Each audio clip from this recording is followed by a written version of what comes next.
శ్రీ గణేశాయ నమః. శ్రీ గురు దత్తాత్రేయ నమః. ఈ వీడియోలో మనం ఈ రోజున మిథున రాశి వారికి ఎలా ఉందో తెలుసుకుందాం. ఏప్రిల్ మాసంలో మిథున రాశి వారికి ఎలా ఉందో తెలుసుకుందాం. మిథున రాశి మృగశిర 3, 4, ఆరుద్ర 1, 2, 3, 4 పాదాలు, పునరస్సు 1, 2, 3 పాదాలు మిథున రాశిలోకి వస్తాయండి. ఈ రాశిలో ఉన్న స్త్రీలకు పురుషులకు ఈ మాసం బాగుందండి, అద్భుతం అని చెప్పుకోవచ్చు. కంగారు పడాల్సిన పని అయితే లేదు, రాదు. ఎందుకంటే గతంలో చాలా ఇబ్బందులు పడ్డారు మీరు మిథున రాశి వారు, ఎన్నో సమస్యలు ఎదుర్కొన్నారు. కానీ ఈ మాసం పర్వాలేదు, గ్రహ సంచారం బాగుంది, అనుకూలంగా ఉంది. అందు గురించి ఏం పర్వాలేదు, కంగారు పడకండి. కుటుంబ సఖ్యత బాగుంది, భార్యాభర్తలు మధ్య ప్రేమ అనురాగాలు ఉంటాయి. అలాగే గతంలో ఏదన్నా చిన్న చిన్న మనస్పర్ధ వచ్చి విడిపోయిన భార్యాభర్తలు కలుసుకుంటారు. అలాగే మీ సంతానం బాగుంటుంది, చక్కగా చదువుతారు. ఒకవేళ మీ సంతానం ఉద్యోగ ప్రయత్నంలో ఉంటే ఉద్యోగ ప్రయత్నం ఫలిస్తుంది, ఉద్యోగం వస్తుంది, అంటే జాబ్ వస్తుంది.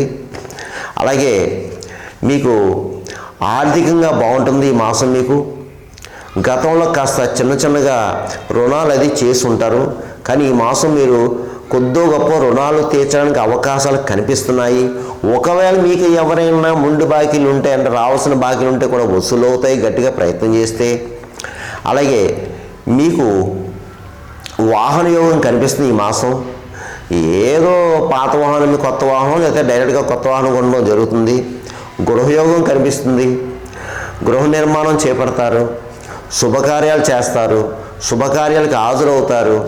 కొంతమందికి అయితే మీ గృహంలోనే శుభకార్యాలు జరగడానికి అవకాశాలు కనిపిస్తున్నాయి. అలాగే బంధుమిత్రుల యొక్క సహాయ సహకారం కూడా ఈ మాసం మీకు లభిస్తుంది. పాత మిత్రులను కలుసుకుంటారు, వారితో సంభాషణ చాలా ఆహ్లాదకరంగా ఉంటుంది. ఆహ్లాదకరమైన ప్రదేశాలకి ప్రయాణం చేస్తారు. కానీ కొత్త వాళ్ళతో జాగ్రత్త, కొత్త వాళ్ళు పరిచయం అవుతారు, వాళ్ళతో జాగ్రత్తగా ఉండండి. వాళ్ళని నమ్మి మీ విషయాలు ఏమి పర్సనల్ విషయాలు చెప్పొద్దు. ఇకపోతే ముఖ్యంగా గురువుల్ని, బ్రాహ్మణుల్ని, పెద్దవాళ్ళని గౌరవించండి. వారిని దూషించొద్దు, ఏ విధమైన చెడు కామెంట్స్ చేయవద్దు. అలాగే వృత్తిపరంగా బాగుంది, ఎవరు ఏ వృత్తిలో సరే ఆ వృత్తిలో రాణింపు ఉంటుంది, మీ స్కిల్ బయటపడుతుంది. అలాగే ఈ మాసం మీరు కొన్ని బాధ్యతలు, పదవులు స్వీకరిస్తారు. ఆ స్వీకరించి చక్కగా ఆ స్వీకరించిన పదవులకి న్యాయం చేకూరుస్తారు. అలాగే ప్రభుత్వ సంబంధించిన వ్యవహారాలు కూడా మీకు పూర్తవుతాయి. పెద్ద పెద్ద రాజకీయ నాయకులను కలుసుకుంటారు, మీ యొక్క పనులు పూర్తి చేయించుకుంటారు. ఇక రియల్ ఎస్టేట్ రంగంలో బాగుంది, స్పెక్యులేషన్ లాభిస్తుంది. మోటార్ ఫీల్డ్ వరకు బాగుంది, ప్రైవేట్ కాంట్రాక్టర్స్ ఎవరైతే ఉన్నారో మీకు బాగుంది. అలాగే సినిమా టీవీ రంగంలో ఉన్న వరకు బాగుంది, మంచి మంచి అవకాశాలు వస్తాయి, దాన్ని ఉపయోగించుకోండి. అలాగే రాజకీయ నాయకులకు బాగుందండి. మీకు ఈ మాసం చాలా బాగుందని మిథున రాశిలో ఉన్న మా రాజకీయ నాయకులకి మీరు పట్టిందల్లా బంగారం ఉంటుంది. మీరు సక్సెస్ అవుతారు, మిమ్మల్ని గౌరవిస్తారు. ముఖ్యంగా ప్రజలకు కావాల్సిన వ్యవహారాలు మీరు చేస్తారు, ప్రజల్లో మంచి గుర్తింపు తెచ్చుకుంటారు, గౌరవ మర్యాదలు పొందుతారు, మీకు సన్మానాలు కూడా జరుగుతాయండి. కాకపోతే అండి మీకు తెలియని శత్రువులు ఉంటారు, జాగ్రత్త అండి. మీకు తెలియని శత్రువులు కూడానే ఉంటారు, జాగ్రత్త. డబ్బు మాత్రం మంచినీళ్ళలో ఖర్చు అవుతుంది, జాగ్రత్త. మీకు ఎందుకంటే మీకు ఈ మాసం నరకోశ, నరపీడ, నరదిష్టి ఎక్కువ ఉంది, జాగ్రత్తగా ఉండండి. ఇకపోతే వ్యాపారస్తులకు బాగుంది, అన్ని రకాల వ్యాపారస్తులకు బాగుంది, జాయింట్ వ్యాపారస్తులకు బాగుంది. కొత్తగా కూడా వ్యాపారం పెట్టుకోవచ్చు, మంచి లాభాలు వస్తాయి. అన్ని ప్రభుత్వ పరంగా, ప్రైవేట్ పరంగా ఉద్యోగస్తులకు బాగుందండి. మంచి అవకాశాలు, ఉన్నత స్థాయికి వెళ్తారు మీరు. అలాగే ప్రమోషన్స్తో ఉన్న బదిలీలు కూడా రావచ్చు, శాలరీస్ పెరుగుతాయి. ఇక చదువుకునే విద్యార్థులకు బాగుంది, చక్కగా చదువుతారు, మంచిగా పరీక్షలు రాస్తారు, మంచి మార్కులతో పాస్ అవుతారు. పై చదువులకు వెళ్ళడానికి కూడా అవకాశం ఉంది, ఇక వివాహం అమ్మాయిలు కూడా బాగుందండి. వివాహాలు ప్రయత్నం చేసుకొని మీ యొక్క ప్రయత్నాలు ఫలిస్తాయి. ఇది కేవలం మీకు ఈ యొక్క ఏప్రిల్ మాసంలో మిథున రాశి నేను చెప్పిన ఫలితాలు 40% 40% మాత్రమే మీకు పనిచేస్తుంది. మిగతా 60% మీ జన్మ జాతకం మీద ఆధారపడుతుంది. ఎందుకంటే నేను చెప్పిన ఫలితాలు కొంతమంది జరగచ్చు, కొంతమంది జరగకపోవచ్చు. జరగాలని రూల్ లేదు, జరగకూడదని రూల్ లేదు.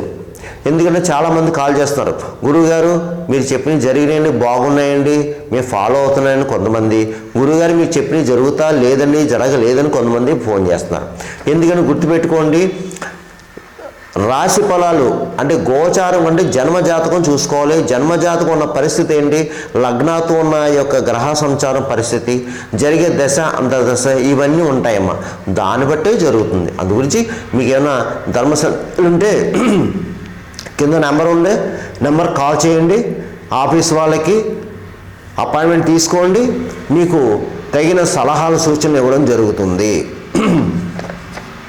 ఇక ఈ మిథున రాశి వారు ఈ ఏప్రిల్ మాసంలో నేను కొన్ని పరిహారాలు చెప్తాను, చేసుకొని మీకు ఈ మాసం అంతా యోగిస్తుంది. ముఖ్యంగా మీరు ఏప్రిల్ మాసం అంతా కూడా ఆంజనేయ స్వామి వారి యొక్క పూజ చేయించుకోండి. ఆంజనేయ స్వామి వారి యొక్క పూజ చేసుకోండి. రామాలయాలు దర్శించుకోండి. హనుమాన్ చాలీసా చదువుకోండి. వీలైతే సుందరకాండ పారాయణం చేయించుకోండి అయ్యగారులతో, ఇంట్లో కానీ దేవాలయంలో కానీ. అలాగే ఇది చైత్రమాసం అంటే మన సంవత్సరం ఇది కాబట్టి ఈ చైత్రమాసంలో చక్కగా శ్రీరామనవమి ఉంది. అందరూ కూడా శ్రీరామనవమి చక్కగా జరుపుకోండి.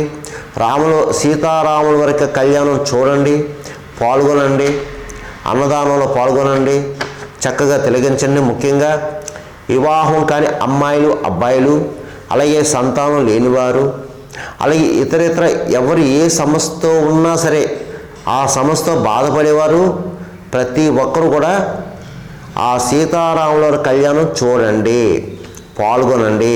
ఒకవేళ దేవాలయం వెళ్ళలేని వారు టీవీలో వస్తుంది, ఈ రోజుల్లో ఫోన్లో చూసుకోవచ్చు, చేసుకోండి. దీనివల్ల సీతారాముల వారి యొక్క అనుగ్రహం మీకు ఉంటుంది. ఇకపోతే మీరు ఎక్కువ మంగళవారాలు శనివారాలు చేసుకోండి. మంగళవారం శనివారం అవకాశం ఉన్నంతలో నేతి అప్పాలు వరలో స్వామికి నివేదించిన ఆంజనేయ స్వామి వారికి ప్రదక్షిణ చేయండి. రామనామ మంత్రం చేసుకోండి, రామకోటి రాసుకోండి.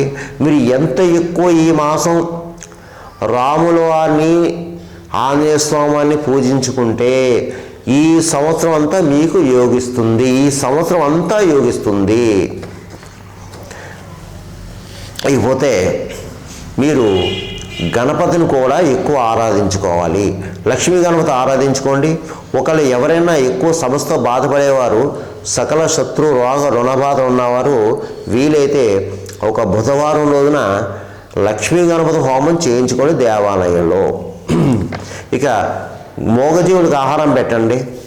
గోవుకి గడ్డి వేయండి, పావురాలకి జొన్న వేయండి, పిచ్చుకలకు ధాన్యం వేయండి, అలాగే కుక్కలకి బిస్కెట్లు బ్రెడ్లు వేయండి. ముఖ్యంగా భిక్షగాలు ఎవరైనా తారసపెడితే భిక్షగాలకి ఆహారం పెట్టండి. తగినంత ఏదో మీకు తోచింది డబ్బులు ఇవ్వండి, వారి చేతిలో పెట్టండి. ఇక వీలైతే ఈ మాసం మీరు మీ ఇంట్లో కానీ దేవాలయంలో కానీ సత్యనారాయణ స్వామి వ్రతం చేయించుకోండి అమ్మా. సత్యనారాయణ స్వామి వ్రతం చేయించుకోవడం వల్ల కదా మీకు ఈ సంవత్సరం అంతా యోగిస్తుంది. ఇక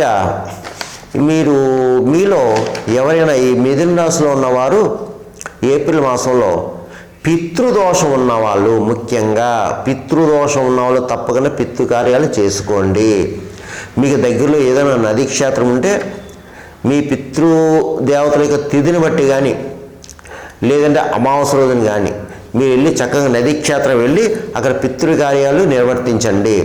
ఒకవేళ నదీ క్షేత్రం దగ్గరలో లేదు అయ్యగారంటే మీ దేవాలయాల దగ్గరలో దేవాలయాలు ఉంటాయి, దేవాలయం వెళ్ళి ఆ బ్రాహ్మణులకి ఆ పితృకార్యం చేసి ఆ పితృదేవతల నిమిత్తం స్వయంపాకం దానం చేయండి అయ్యా. ఎందుకంటే మనం ఎన్ని పూజలు పునస్కారాలు యజ్ఞాలు హోమాలు చేసి కంటే ఈ పితృదోషం ఉంటే మనకు వ్యవహారాలు సక్సెస్ అవ్వవు. వ్యవహారాలు సక్సెస్ అవ్వవు. అందుకని ముందు పితృకార్యాలు చేసుకోండి అమ్మ. ఉన్నవాళ్ళు పితృదోషం ఉన్నవాళ్ళు చేసుకోండి, అప్పుడు మీరు సక్సెస్ అవుతారు, మీ పనులు ముందుకు వెళతాయి. ఇక మీరు కంగారు పడాల్సింది అయితే పని లేదు. ఈ చైత్రమాసం అంటే ఏప్రిల్ మాసం, ఈ మిథున రాశి వరకు అంతా బాగుంటుంది. సర్వేజన సుఖభవంతు, శుభమస్తు, స్వస్తి.